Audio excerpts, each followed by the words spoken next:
Nakakita ka na ba ng palaka? Partikular na, ang uri ng palaka na kung tawagin nga ay Hawaiian frog o toad sa Ingles. Batid mo ba na ang hayop na ito ay hindi lamang nakatutulong upang mabalanse ang ating ecosystem o ang ating kapaligiran, sapagkat maging ito man ay nagtataglay ng mga agimat, bertud at mga talisman. Halika at baka minsan mo na itong natagpuan. Hello, what's up? Your best here. Sa videong ito ay ating alamin kung ano nga ba ang mga kakayahang taglay ng bertud na pawang sa mga klase ng palakang ito lamang makukuha at kung saan mo nga ba ito maaaring matagpuan. Pero bago tayo magpatuloy, kung bago ka pa lamang dito sa ating channel, ay huwag mong kalimutan na pindutin ang subscribe button at ang notification bell at mag-follow na rin sa ating Facebook page upang lagi kang updated sa aking mga bagong uploads.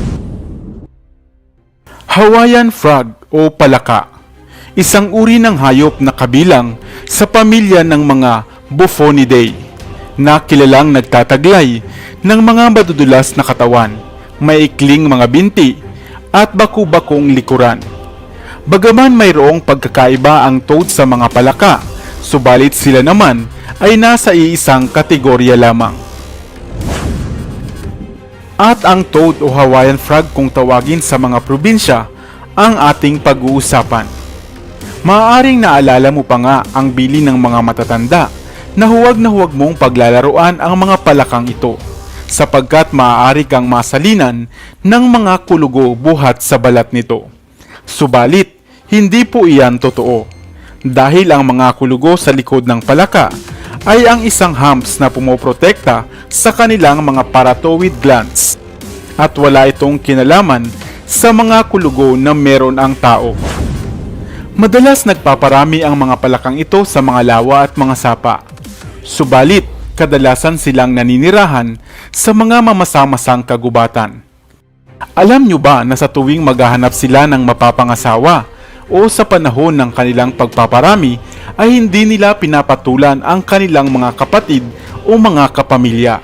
Iyan ay sa pamamagitan ng pagkilala nila sa mga tunog o mga huni o mga vocalization ng mga kapatid nilang lalaki. Hindi ba't nakakabilib ang kanilang mga abilidad? Bagamat ang ilang uri ng palaka ay kinakain, subalit ang Hawaiian frog na ito ay hindi isa sa mga kinakaing uri ng palaka.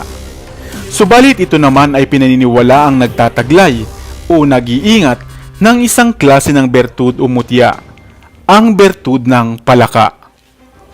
Isang klase ng bitak ng mineral na maaaring makuha mo nga sa mga lugar na pinamamahayan ng mga Hawaiian frog.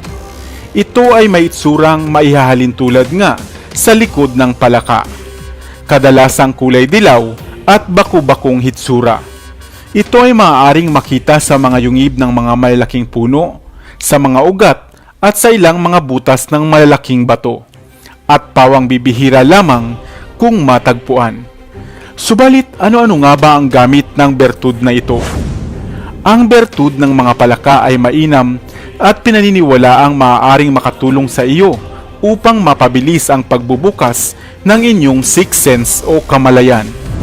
Mainam din itong pampaswerte sa mga pagninegosyo o mga kabuhayan at pantaboy ng mga masamang elemento. Bagaman limitado lamang ang kakayahan ng bertud na ito, subalit napaka-rare at napakamahal pala ng batong ito, na umaabot nga kadalasan ng hanggang 75,000 piso o higit pa.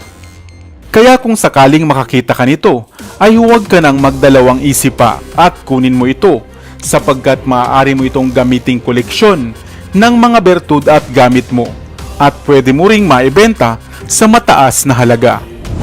Ikaw, nakatikim ka na rin ba ng karne ng palaka? Ano ang lasa nito? At ano naman ang tawag sa inyo ng palakang ito? Sana ay may bago kang natutunan sa videong ito. Iwan ka naman ng comment sa comment section sa ibaba. I-like at i-share mo na rin para naman sa kaalaman ng iba.